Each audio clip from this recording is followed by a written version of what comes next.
Have you ever looked at one of those really uh, standout companies or maybe a super high-performing team and just wondered how?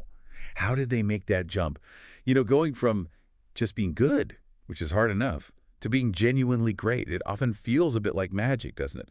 Like some kind of miracle happened. Yeah. Well, today, that's exactly what we're going to dive deep into. We Mhm. want to unlock the really practical insights from Jim Collins' big book, Good to Great. Mhm. And this wasn't just, his opinion. He and his team spent 5 years studying, what, over 1,400 companies? Yeah, 1,435 to be exact. And they whittled it down to just 11 companies that made this incredible sustained leap. Sustained being the key word there, right? Like Yeah. outperforming the market by 3 times for 15 years straight. That's not luck. Exactly. And that's what's so powerful. It's not about trends or, the flavor of the month management theory. It's about fundamental disciplines. It kind of strips away the whole charismatic leader myth or the idea that it's just being in the right place at the right time. It points to something much more rigorous, evidence-based.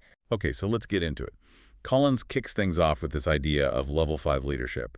What exactly is that? It sounds important. It really is foundational. It's this kind of paradoxical mix of deep personal humility on one hand and intense professional will on the other. Humility and will. How does that actually play out? Well, think about it. It runs counter to that image of the larger-than-life CEO. Level 5 leaders are incredibly driven, almost stoic, but their ambition is totally channeled into the company's success, not their own ego. They're the ones who look out the window to give credit when things go well and look in the mirror to take responsibility when they don't. Like Darwin Smith at Kimberly-Clark, quiet, unassuming, but totally transformed the company. So the insight is focus on the company's success above your own profile.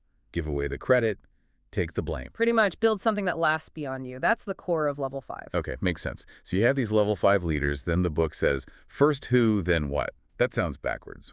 Usually it's all about the big strategy first, right? Yeah. Right. It feels totally counterintuitive. But the research showed these great companies were obsessive about getting the right people on the bus and, just as importantly, the wrong people off the bus and getting the right people in the right seats. They did all that before they even figured out exactly where the bus was going. So the who defines the what, eventually. In a way, yeah. Get the right team, and they'll help you figure out the best path forward and how to deal with whatever comes up. Right. So the takeaway is focus relentlessly on talent and character first. Interesting. Okay, so you've got the right people led by a level 5 leader. Hmm. How do they handle the inevitable tough times? There's this idea of confront the brutal facts. Yet never lose faith. Yeah, the Stockdale paradox. Named after Admiral Jim Stockdale, who survived years as a POW. It's this duality. You have to maintain absolute, unwavering faith that you will prevail in the end, no matter what. But at the same time, you absolutely must confront the harsh realities of your current situation. No sugarcoating, no wishful thinking. So total belief in the long game, but ruthless honesty about the present. How do you apply that? It means creating a climate where truth is heard. Use data, encourage debate, don't shy away from the bad news, but always keep that underlying faith in eventual success. It's a tough balance. Definitely sounds tough. Okay, so you're facing reality.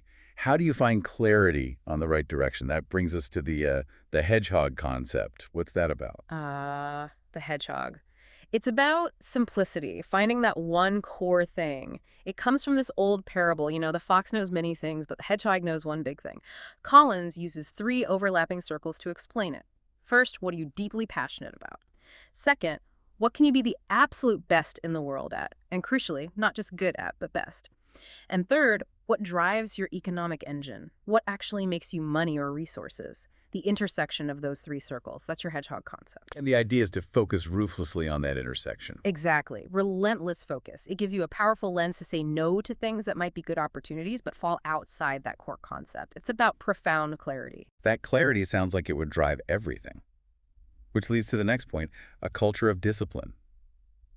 How is that different from just, strict rules and bureaucracy?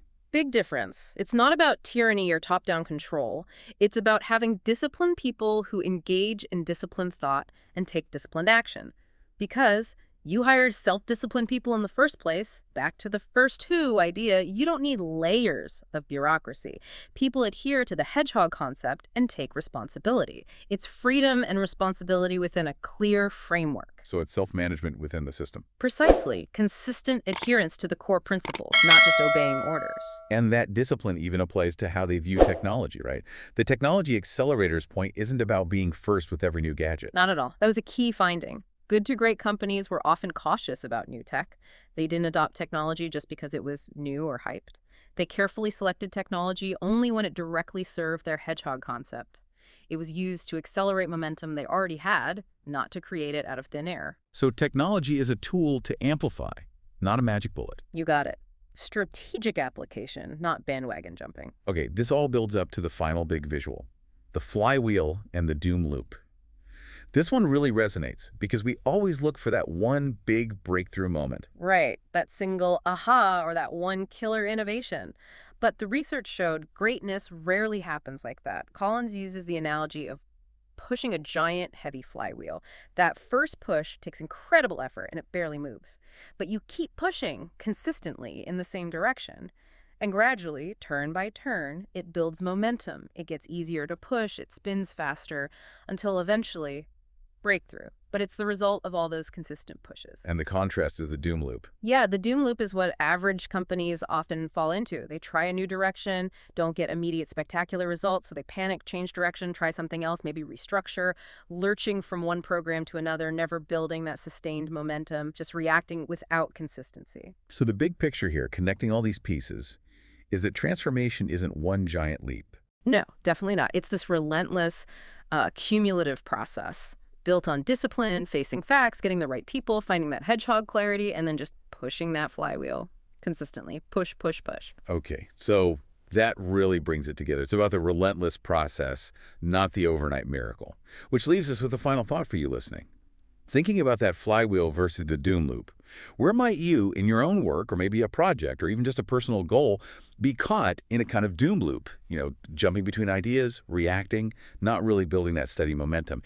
And based on these principles, what's one consistent focused push you could make, starting today, to get your own flywheel spinning towards great? Just one small thing to begin building that momentum.